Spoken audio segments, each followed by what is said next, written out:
মজহব কয়টা? এক মজহবের ইমাম হইল ইমাম মালিক রহমতুল্লাহ আলাইহি। শেষ বয়স, তাইনের খুব ইচ্ছা হজ কথা, ফরজ হজ না নফল হজ। আবার ইমাম মালিক রহমতুল্লাহ আলাইহির সবচেয়ে বড় জীবনের আশা হইল, আল্লাহ আমার মৌতটা যেন নবীজির মদিনাতুল মুনাওয়ারার জমিনের মধ্যে হয়। ইমাম মালিক রহমতুল্লাহ আলাইহি।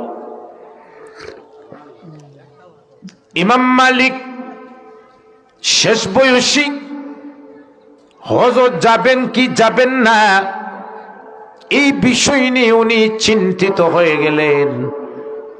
মনে মনে ভাবেন, যদি আমি মক্কায় যাই হজ করার উদ্দেশ্যে, আর সেই জায়গায় যদি আমার মৌত হয়ে যায়, তাহলে আমার জীবনের স্বপ্ন মদিনাতুল মুনাওয়ারায় আমার মৌত হবে না। মযহবের ইমাম ইমাম মালিক রহমতুল্লাহি আলাইহি চিন্তিত হইয়া রাত্রি বেলায় ঘুমিয়ে পড়েন। ঘুমের মধ্যে স্বপ্নে দেখেন আজরাইল আলাইহিস সালাতু ওয়াস সালাম কে। সুবহানাল্লাহ। হুজুরে পড়ে কইবা কারে স্বপ্নে দেখছে? আর আমরা স্বপ্নে দেখি কারে? শয়তান রে। মযহবের ইমাম ইমাম মালিক যখন ঘুমের মধ্যে আজরাইলকে স্বপ্নে দেখেন, ইমাম মালিক খুব খুশি হয়ে গেলেন, আনন্দিত, ভালোই হয়েছে। ইমাম মালিক আজরাইলকে প্রশ্ন করেন, নরে আজরাইল, আমি সারা দিন থেকে একটা বিষয় নিয়ে চিন্তিত। আমি মালিক এই বছর হজে যাওয়ার নিয়ত করেছি, আবার আমার মনের ইচ্ছা হইল আমার মৌতটা যেন মদিনাতুল মুনাওয়ারায় হয়। ও আজরাইল, তুমি যেহেতু মানুষের জান কবজ করো, এই সাবিক আমি মালিক তোমাকে প্রশ্ন করতেছি, বলো তো আমি ইমাম মালিক কোন দিন কখন কোন সময় মারা যাব? কোন সময় মারা যাইবা? আজরাইল সাল্লামে কোনো কিছু না বলিয়া হাতের 5 আঙ্গুলের দিকে ইশারা করিয়া তানকে লাগিয়া অদৃশ্য হয়ে গেছেন। কয় আঙ্গুল? ওখানে চিন্তা কমছে না বাড়ছে? প্রশ্ন করছিলাম আমি আর কয়দিন বাঁচবো, আর উত্তর বলছেন 5 আঙ্গুল। ওখানে চিন্তা কমছে না বাড়ছে? ইমাম মালিক হইন প্রশ্ন করলাম কয়দিন বাঁচব, দেখাইলা 5 আঙ্গুল। এই 5 আঙ্গুল দ্বারা 5 দিন না 5 মাস না 5 বছর না 5 যুগ? ওখান তো তাই পড়ছেন আরো বিপদ। সকালবেলা ইমাম মালিক ঘুম থেকে উঠে ফজরের নামাজ পড়েন। ফজরের নামাজের পর স্বপ্নে বিষয় চিন্তিত, এই 5 আঙ্গুলের ব্যাখ্যা কি হতে পারে?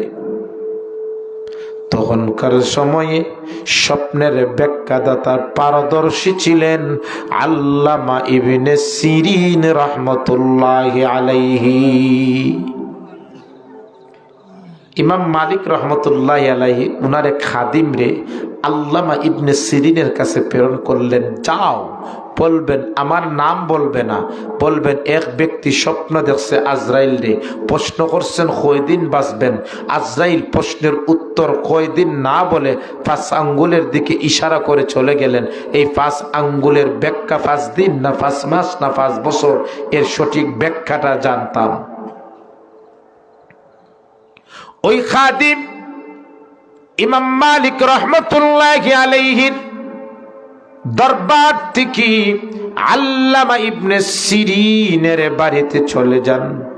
জিজ্ঞেস করেন, ও আল্লামা ইবনে সিরিন, এক ব্যক্তি স্বপ্নে দেখেছে আজরাইলকে, প্রশ্ন করেছে কয়দিন বাঁচবে। আজরাইল 5 আঙ্গুলের দিকে ইশারা করেছে, ওই 5 আঙ্গুলের ব্যাখ্যা কি হতে পারে? আল্লামা ইবনে সিরিন বলেন, এই জমানায় যদি এই স্বপ্ন দেখনেওয়ালা কোনো ব্যক্তি থাকেন, ইমাম মালিক ছাড়া দ্বিতীয় আর কোনো ব্যক্তি হতে পারেন না। সিরিনে বললেন, ও খাদিম, এই স্বপ্ন কি মযহবের ইমাম সাহেব দেখছেন? ও হ্যাঁ।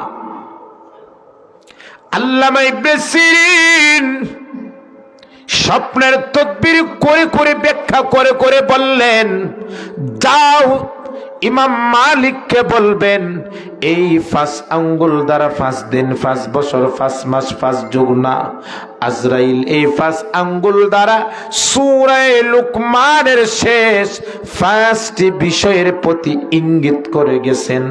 আজরাইল ইমাম মালিককে বুঝাইতে চেয়েছেন, ও ইমাম মালিক, মৌত তোমার কোন দিন হবে তুমি আমাকে প্রশ্ন করেছো, তোমার মত কোন দিন হবে এটা আমি আজরাইলেরও জানা নাই। কার কখন কোন সময় মৌত হবে এর সঠিক জ্ঞান কার কাছে? জোরে বলুন, কার কাছে? আল্লাহর কাছে। আমরা জান মনে কার কোন দিন মৌত, কিন্তু মৌতের প্রস্তুতি নিয়ে আমরা থাকতেব। আমরা একজনের রাদিয়াল্লাহু তাআলা আনহা, নবীজির হাদিসের মধ্যে 7 জন মহিলার নাম আছে, যেই মহিলাদেরকে নবীজি বলেছেন এরা হইল পৃথিবীর সমস্ত মহিলাদের মধ্যে উত্তম মহিলা। তন্মধ্যে একজন মহিলা হইল নবীজির বিবি খাদিজা রাদিয়াল্লাহু তাআলা আনহা। আচ্ছা, যে মানুষের ব্যাপারে নবীজি বলেছেন উত্তম, বলুন তো সেই ব্যক্তি কোনদিন জাহান্নামে যাইবনি না জান্নাতি? খাদিজা কেমন মহিলা ছিলেন? স্বয়ং আল্লাহ খাদিজারে সালাম দিছেন না? সুবহানাল্লাহ পারিব? আমরা মহিলারা তো আসো তারও সালাম দেয় না। একবার জিবরাইল আলাইহিস সালাম নবীজির কাছে সালাম দিছেন, আর আমরা দেশে সালাম নাই। আমরা দেশে সালাম, আমি বড় তারা সালাম দিলাইতাম অসম্ভব। হে আমার সালাম দেব, আমি স্বামী বিবিরে সালাম দিলাইতাম না, না বিবি আমারে সালাম দেব। আমরার মন মানসিকতা এরকম হয়ে গেছে না? আম্মা জান আয়েশা সিদ্দিকা রাদিয়াল্লাহু তাআলা আনহা ফরমান, ওরে পৃথিবীর মানুষ, আমি আয়েশা অনেক দিন পর্যন্ত চেষ্টা করেছি আল্লাহর নবীজিকে আমি আগে সালাম দেব, নবীজিকে আমি সালাম দেব, কিন্তু আল্লাহর নবী যখন এশা নামাজ পড়ে যখন আমার ঘরে তাশরিফ আনেন, আমি আয়েশা নবীজিকে সালাম দেওয়ার পূর্বে আল্লাহর নবীজি আমাকে সালাম দিয়ে দেন।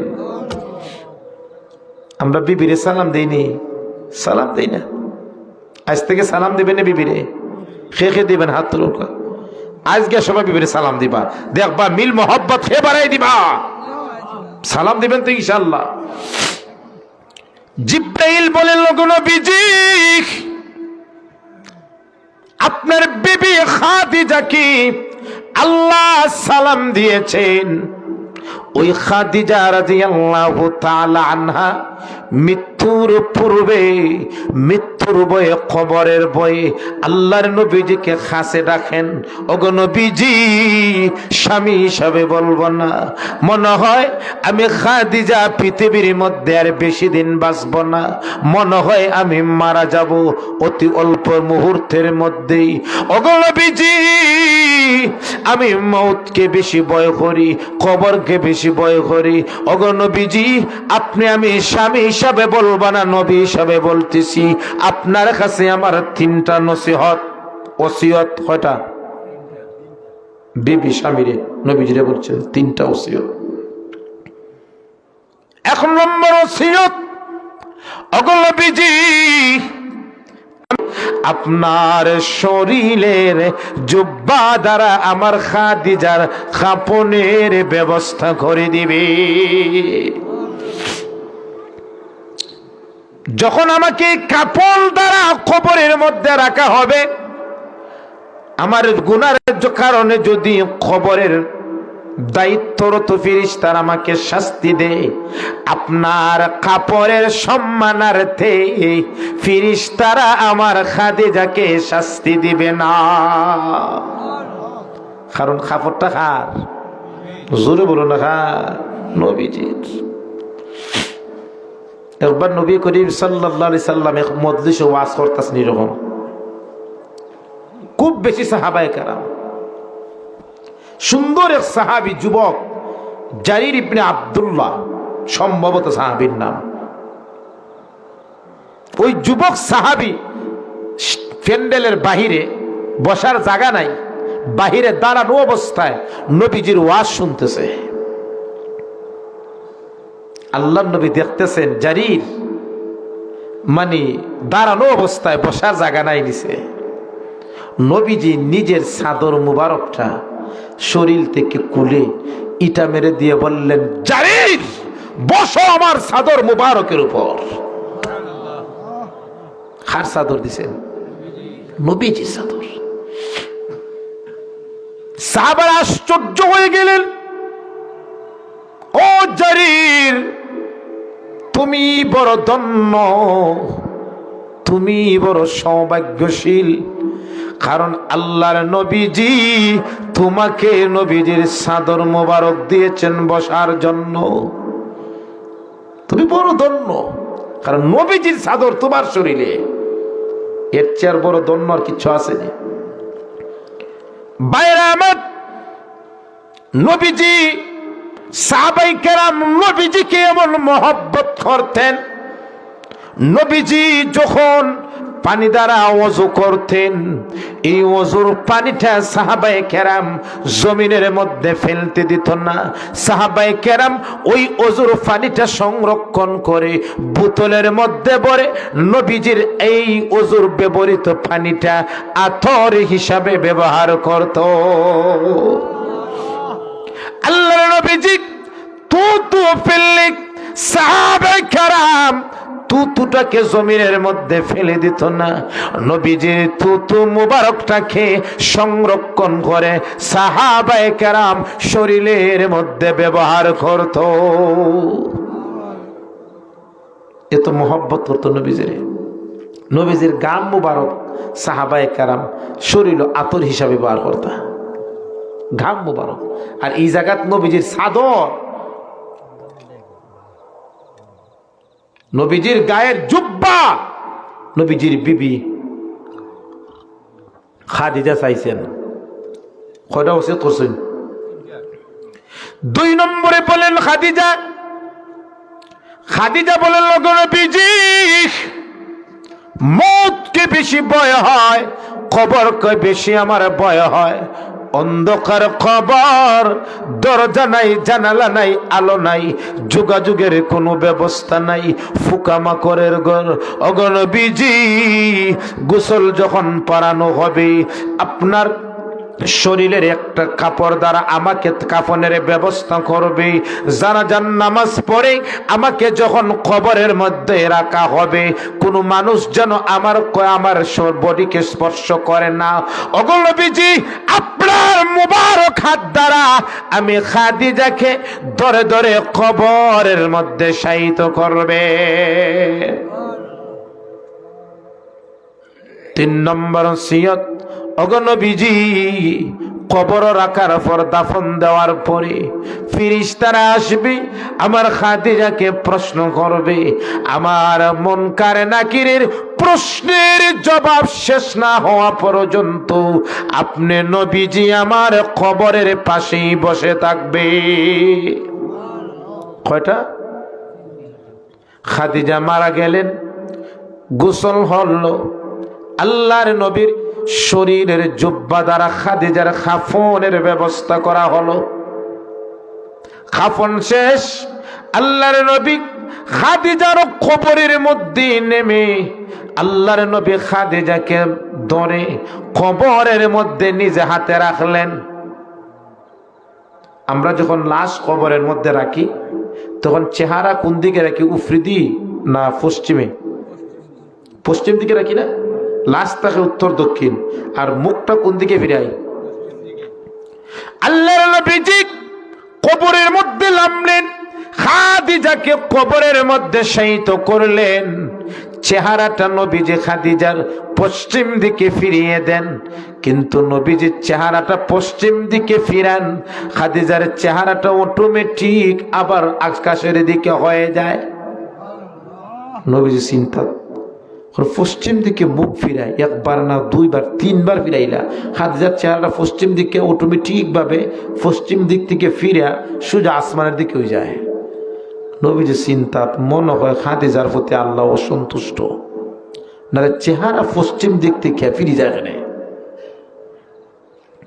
আল্লাহর নবী একবার না দুইবার না তিনবার খাদিজার চেহারাটাকে পশ্চিম দিকে ফিরিয়ে রাখলেন, কিন্তু তিনবারে খাদিজার চেহারাটা পশ্চিম দিক থেকে আকাশের দিকে হয়ে যায়। আল্লাহর নবী চিন্তিত, মনে হয় আল্লাহ আমার খাদিজার উপর অসন্তুষ্ট, নতুবা চেহারা ফিরবে কেন, কারণ কি? আল্লাহর নবী চিন্তিত। এমন সময় জিব্রাইল বললেন, ওগো নবীজি আপনি চিন্তিত হবেন না, আপনার আল্লাহর ইচ্ছা খাদিজার চেহারাটা পশ্চিম দিকে হোক এটা না, আল্লাহর ইচ্ছা খাদিজার চেহারাটা আল্লাহর আরশে মুআল্লার দিকে হোক। কোন দিকে হইতো? আরশে মুআল্লা। দাফন দিলাইলা, মাটি দিলা, সব সাহাবায়ে কেরাম চলে গেলেন। আল্লাহর নবীজি খাদিজা রাদিয়াল্লাহু তাআলা আনহার কবরের পাশে বসা খানতাছেন। নবীজি খানতেন। সাহাবায়ে কেরাম বললেন, গো নবীজি দাফন শেষ, কবরে মাটি দেওয়া শেষ, চলেন না বাড়িতে। নবীজি বলেন, না, আমার খাদিজা আমার কয়েকটা ওসিয়ত করছে, তোর মধ্যে একটা হইল মুনকার নাকিরের প্রশ্নের জবাব না দেওয়া পর্যন্ত আমি নবীজি যাতে খাদিজার কবরের মধ্যে থাকি, এটা খাদিজা মৃত্যুর পূর্বে আমাকে বলে গিয়েছিল। সব সাহাবায়ে কেরাম গেছেন গিয়া, নবীজি একা একা বসা কবরের মধ্যে। আল্লাহ বলেন, জিব্রাইল আমার নবীজি বসা কেন? খাদিজার চিন্তায়, মুনকার নাকিরের প্রশ্নের উত্তর এটা এই চিন্তায়। জিব্রাইল সাল্লাম নবীজির কাছে আইলা, ওগো নবীজি আপনি খান্দেন কেন? আমাকে বলছেন খাদিজা এরকম তাহার জন্য। জিব্রাইল বললেন, ওগো নবীজি আপনার চিন্তার দরকার নাই। হইনা সুবহানাল্লাহ। জিব্রাইল বলেন, ওগো নবীজি আপনি চিন্তার প্রয়োজন নেই, মুনকার নাকিরের প্রশ্নের উত্তর দেওয়া পর্যন্ত খাদিজার কবরের পাশে আপনার বসার প্রয়োজন নাই। আল্লাহ আরশে মুআল্লা থেকে আমাকে জানিয়ে দিয়েছেন খাদিজার মুনকার নাকিরের প্রশ্ন আল্লাহ আরশে মুআল্লা থেকে নিজেই দিয়ে দিবে। আপনার চিন্তার দরকার নাই। যে মহিলা কেউ নবীজি দুনিয়ায় জান্নাতের সার্টিফিকেট দিয়ে দিয়েছেন, ওই মহিলা মৃত্যু এবং কবরের কেমন ভয় করত। আর আমরা মুসলমান 24 ঘন্টার মধ্যে 23 ঘন্টাই নাফরমানির মধ্যে লিপ্ত। এরপরে একটা বার মুসলমান মৌতের চিন্তা করে না, কবরের ভয় করে না, আনন্দ চিত্রে ঘুরায়। আল্লাহ বলেন, আল্লাহ কুমুত তাকাসুর হাত্তা যুরতুমুল মাকাবির। দুনিয়ার প্রাচুর্যের লোভ, সম্পদের লোভ, আত্মীয় স্বজনের অহংকার, আলিয়া ওলাদের অহংকার, গর্ব ভরা মানুষগুলা এই ফিকির নিয়ে থাকতে থাকতে কোন সময় খবরের মধ্যে পৌঁছে যায় হে নিজে ঠার পায় না। ঠিক না বেটি? পৌঁছি না পৌঁছে যায়, টানি ফেলে নিজেই টার ফেলে, কোন সময় খবর পৌঁছে যায়। ওখানে মৌত হবে না, হবে না, এটা নিশ্চিত মৌত হবেই, এর মধ্যে কোনো সন্দেহ নাই, মৌত আসবেই। একজনে প্রশ্ন করছেন, হুজুর এটা তো বোঝায় না, ওখানে ইন্ডিয়া তো মানুষ মারা যায়, বাংলাদেশে মারা যায়, রোড অ্যাক্সিডেন্ট মারা যায়, আজরাইল একজন, তো ও তো পৃথিবীর মতো মানুষের যান এক সময় কি লেখার নেই। প্রশ্ন দেখে না, বুঝে নিতে কি লেখার নেই। আচ্ছা আমি বলি তো, সাধারণ একটা উদাহরণ দিই। বিমান যখন ঢাকা এয়ারপোর্ট থেকে ছাড়ে আমেরিকার উদ্দেশ্যে, বিমানের কন্ট্রোল থাকে কিন্তু জমিনে কম্পিউটার, ঠিক না ঠিক?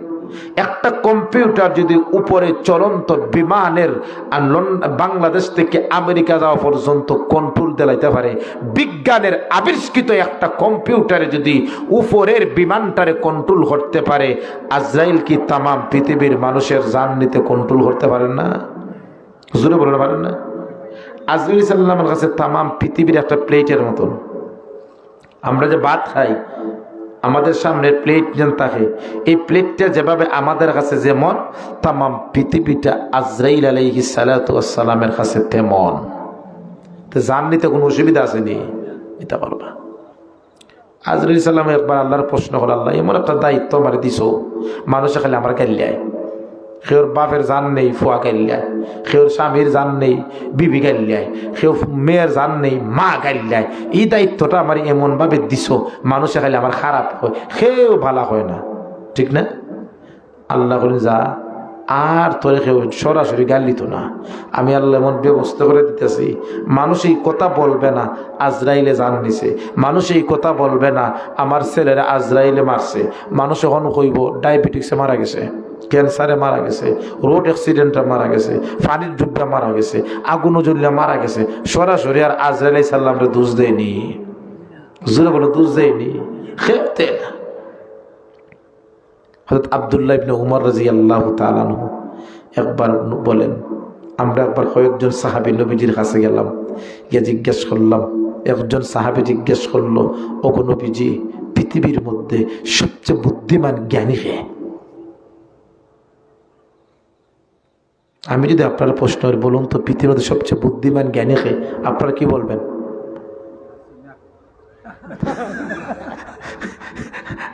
সাজা কথা খারাপ না, আমরা ফেলাইতে পারতা না, উপরে রাখো কা, মাটিতে একবার ফেলাইতে পারতা না কতটা।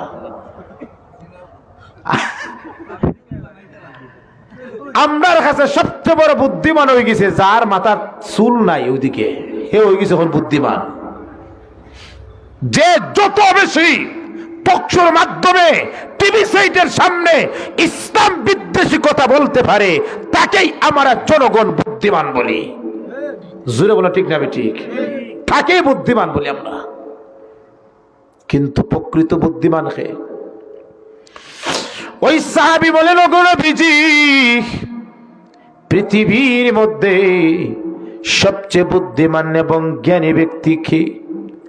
আল্লাহর নবী বললেন, নরে সাহাবী, পৃথিবীর মধ্যে যে মুসলমান, যে মুমিন বান্দা মৌতকে অধিক পরিমাণ স্মরণ করে, কবরকে অধিক পরিমাণ ভয় করে, মৌতের প্রস্তুতি নিয়ে থাকে, আল্লাহর নবীজি বলেন পৃথিবীর মধ্যে সেই সবচেয়ে বড় বুদ্ধিমান। আমরা বুদ্ধিমান হইতাম না, ও বুদ্ধিমান হইতাম। তো বুদ্ধিমান যদি ওইতে হয়, সবসময় মৌতকে স্মরণ রাখতে হইব। রাখবেন তো ইনশাআল্লাহ? রাখবেন তো ইনশাআল্লাহ? আল্লামা কাজী সানাউল্লাহ পানিপতি রহমতুল্লাহি আলাইহি মাদারিসে কওমে একটা বই পড়া হয়, মালাবুদ্দা মিনহু। এই বইয়ের কিতাবুল জানাইজের মধ্যে একটা হাদিসের বিবৃতি দিয়েছেন।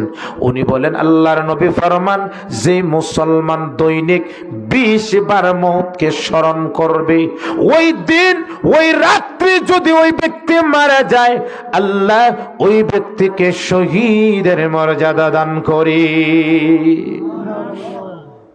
আমাদের অন্তরে শহীদের তামান্না আছে না নাই? শহীদের মৌতের এই তামান্না আকাঙ্ক্ষা আছে না নাই? তাহলে মৌতকে বেশি স্মরণ করা দরকার আছে না নাই? করবেন তো ইনশাআল্লাহ? ওপর আল্লাহ বলেন, ওয়ামা তাদরি নাফসুম বিআইয়ি আরদিন তামুত। কার কখন কোন জায়গায় কোন সময় মৌত হবে পৃথিবীর কোনো মানুষ তা বলতে পারে না, কিন্তু মৌত হবেই। মৌত কি হবে? মৌত কাসিন কুল্লু নাসিন শারিবু কবর বাইতিন কুল্লু নাসিন দাখিলু। মৌত নামের পেয়ালা সবাই একদিন পান করতেই হবে, আর কবর নামে ঘরে সবাই একদিন প্রবেশ করতেই। একটা জিনিস মনে রাখবেন, মৌত দুনিয়ার সবকিছু শেষ এটা না যে আমি মৃত্যু হয়ে গেছে আমি সব শেষ হয়ে গেলাম, না। মৃত্যু হয়েছে মানে পরকালের জীবন শুরু, ঠিক না ঠিক? মৌত কারে হয়? মৌত মানে তোমার দেহ থেকে রূহটা বের হয়ে গেছে, ইহ জগৎ থেকে পরকালে তুমি স্থানান্তরিত হয়ে গেছো, কিন্তু স্থানান্তরিত হওয়ার পর থেকেই তোমার হিসাব বিকাশ শুরু, ঠিক না ঠিক? না মৌতের পরে শেষ? না আল্লাহ জীবিত করবা? জীবিত করবা না করবা না? আল্লাহ পারবা না পারতা না? মনে হয় মাটিতে মিশে গেলেই তা আল্লাহ সম্ভব না। আল্লাহ বলেন মিনহা খালাকনাকুম ওয়া ফীহা নুঈদুকুম ওয়া মিনহা নুখরিজুকুম তারাতান উখরা। আল্লাহ মাটি থেকে মানুষ বানাইছে, এই মাটিতে আমাদের যেতে হবে, আবার ওই মাটি থেকে আল্লাহ আমাদেরকে পুনরায় হিসাব বানাইবেন, আবার আমরা কিয়ামতের মাঠে যাব, আল্লাহ হিসাব নেবেন, ঠিক না ঠিক? ওখানে সম্মানিত উপস্থিতি, মৌত একদিন হবেই, মৌত একদিন আসবেই, কিন্তু আমাদের মৌতটা যেন শাহাদতের মৌত হয়। মৌত আসবেই, আমাদের মৌতটা যেন মসজিদে হয়। মৌত একদিন আসবেই, আমাদের মৌতটা যেন রুকু সেজদায় অবস্থা হয়। মৌত একদিন আসবেই, আমাদের মৌতটা যেন কুরআন তেলাওয়াত অবস্থা হয়। মৌত একদিন আসবেই, আমাদের মৌতটা যেন কলিমার মাধ্যমে হয়। মৌত একদিন আসবেই, আমাদের মৌতটা যেন জুম্মার দিনে হয়। মৌত একদিন আসবেই, আমাদের মৌতটা যেন পবিত্র রমজানুল মুবারক মাসে হয়। এই আশা আমাদের আছে না নাই? জুড়ে বলুন, আছে না নাই? আছে। ওখানে একটা জিনিস খেয়াল রাখবেন, যারা মুমূর্ষ ব্যক্তি, যারা মৌত মানে মুমূর্ষ ব্যক্তি মারা যাইব, সখরা তো আমরা যাই বলি, এই ব্যক্তির কাছে চতুর্পার্শ্বে বসিয়া কলিমা পড়া, কি করা? নিজে কলিমা পড়া, তারে কলিমা পড়ানোর জবরদস্তি না করা। কারণ যে সখরত থাকে হে বুঝে তার দিন আয় না যায়। এখন আপনি কইলা ভাই আব্বা কলিমাটা ফরিলাও লা ইলাহা ইল্লাল্লাহ লা ইলাহা ফরিলা, আর হে এইদিকে সখরাতে কত কষ্ট হইতেছে, আর আপনি তারে জবরদস্তি করতেছেন কলিমা ফরিলাও কলিমা ফরিলাও কলিমা ফরিলাও, আর হে যদি কষ্টর জ্বালা না পড়তাম না, তাহলে বেঈমান হইয়া মারা গেল তোমার কারণে। অকারণে কলিমা তালকিন শব্দের অর্থ ইকান না, তার জবরদস্তির মাধ্যমে পড়া। কলিমা তালকিনের সিস্টেম হইল মুমূর্ষ ব্যক্তির কাছে বসিয়া আপনি উচ্চ সুরে কলিমা তৈবা কলিমা শাহাদত পড়তা। আপনার এই পড়াটা শুনে যদি তার জবান দ্বারা কলিমা বের হয়ে যায়, নবীজি বলেন যার মুখ দ্বারা মৌতের সময় যার মুখ দ্বারা লা ইলাহা ইল্লাল্লাহ বের হয়ে যায়, তার জন্য আল্লাহর তৈরি জান্নাত ওয়াজিব হয়ে যায়। আশা আছে তো ইনশাআল্লাহ। আরেকটা আশা হইল নবীজি ফরমান ইজা মাতাল ইনসান ইনকাতা আনহু আমালু ইল্লা মিন সালাসা। মানুষ যখন মারা যায় সব আমল বন্ধ হয়ে যায়, তিনটা আমল বাকি থাকে। কয়টা আমল? জোরে বলুন, কয়টা আমল? একটা হলো সদকায়ে জারিয়া, এক নম্বর কিতা সদকায়ে জারিয়া, অর্থাৎ যদি আপনি মৌতের আগে দুনিয়া থাকিয়া যদি মসজিদ, মাদ্রাসা, ব্রিজ, রাস্তাঘাট করিয়া যান, মরার পরও আল্লাহ এই সবটা আপনার খবরের মধ্যে পৌঁছে দিবা। এখন এই মাদ্রাসা আপনার ছেলে মেয়েরা পড়ে, এই মাদ্রাসা যদি আপনার দান করিয়া যায়, তাহলে মরার পরে মনে হয় আপনারা পাইতা না। সদকায়ে জারিয়া থাকবো না? থাকতো না? জোরে থাকবো না? থাকতো না? থাকবো। আবার আপনার এই মাদ্রাসাটা আপনারা বাচ্চাই পড়ে, এই মাদ্রাসায় পড়ে, হুজুর ইনশাল্লাহ মৌতের পরও আমরা সদকায়ে জারিয়া পাইতাম। শেষ আমার অবস্থা সুবিধা লাগে না, মাত্র গলার সমস্যা। আপনারা কোন একজন ভাই বেশি না 1000 টাকা হুজুর নগদ অথবা ওয়াদা মাদ্রাসার জন্য, হুজুর ইনশাল্লাহ সদকায়ে জারিয়া নিয়তের উদ্দেশ্যে আমি 1000। জি মাদ্রাসার অনেক জরুরত আছে।